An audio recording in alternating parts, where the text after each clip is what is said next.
Hello there. My name is Rachel. The first time seeing my channel, you used to review cartoon series, anime series. So what's up in Computer Random? And today we're going to talk about a new anime series from Netflix called Adventure Beast.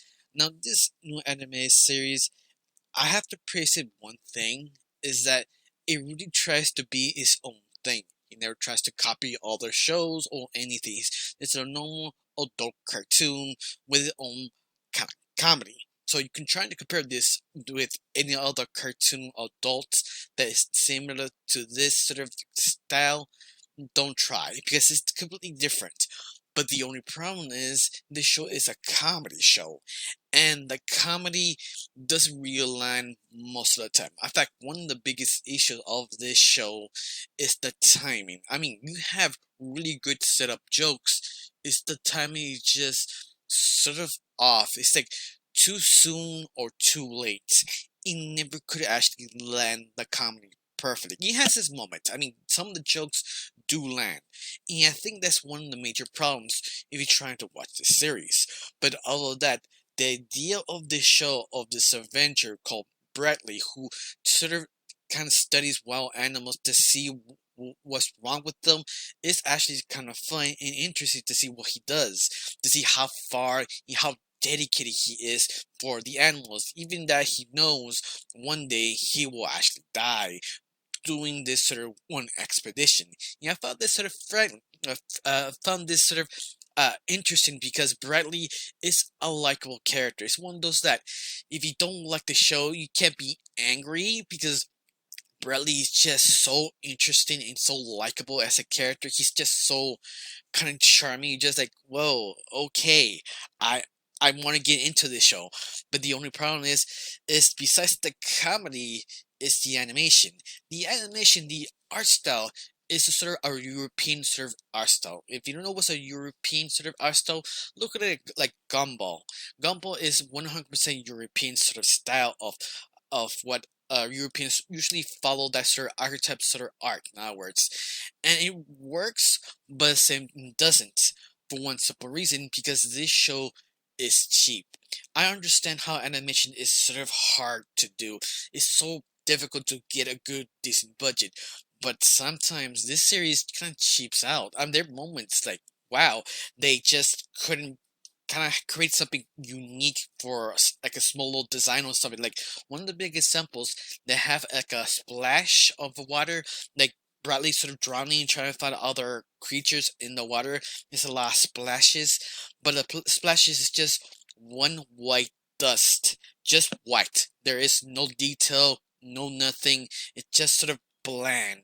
Yeah, I was sort of shocked they actually did this. You also have other little moments similar to that. You just like, how cheap is the budget? I mean, honestly, it's just sort of kind of surprised me. This one of those things that if you like me who love animation, this one could be kind of disappointing just because of the art style, because it doesn't have enough of the budget, or I don't know if it have enough time, or if this show was rushed. I honestly don't know.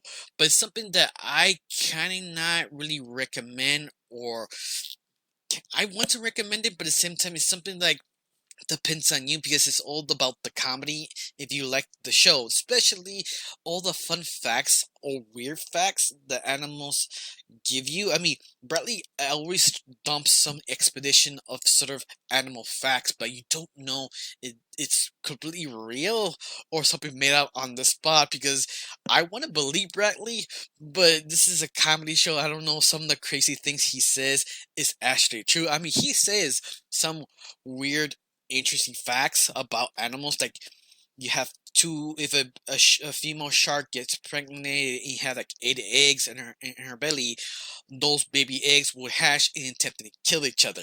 And I was like, that's a real thing or something made up just to freak you out? Like the little things like that, you really don't know this show being real or just messing with you. And I think that's part of the interesting thing about this series. But of course, it, of course, it's sort of lean on to the comedy. If the comedy doesn't work for you, Bradley will probably not get you interesting, especially with his assistants. One one of his niece who love her job, who wants to be trusted by his uncle, but at the same time his uncle doesn't want to trust her because she's not yet a fully experienced. But in the end, she's like like a mini Bradley, but a female version. You also have another character called Beatrix. He's basically the assistant of the expedition person that he is sort of supposed to help the Bradley. But the only problem is Beatrix is sort of a wimp, sort of a coward, sort of the guy who always overthinks things or always panicking, almost freaking out. He's almost completely useless, but at the same time he is useful where he needs to be. It's one of those that possibly like, why you're here, and you realize he doesn't have really a choice because he needs sort of college points to graduate, so he have no choice to stay here. It's something sort of a sad situation he's in, but once more, I think that's pretty much the joke, and also show you how dangerous this also is to see how he's trying to manage. But once more, it's sort of like a trio of these three characters who go in the jungle and discover and cure animals. But I really don't have much to say because this show, it was a kind of like a hit or miss. It depends on you. If you see the series, tell me, do you really like it? Do you really hate it? Tell me down below. Let me know. I got nothing else to say. Just thanks for watching. Don't forget to subscribe and have a wonderful day. Bye.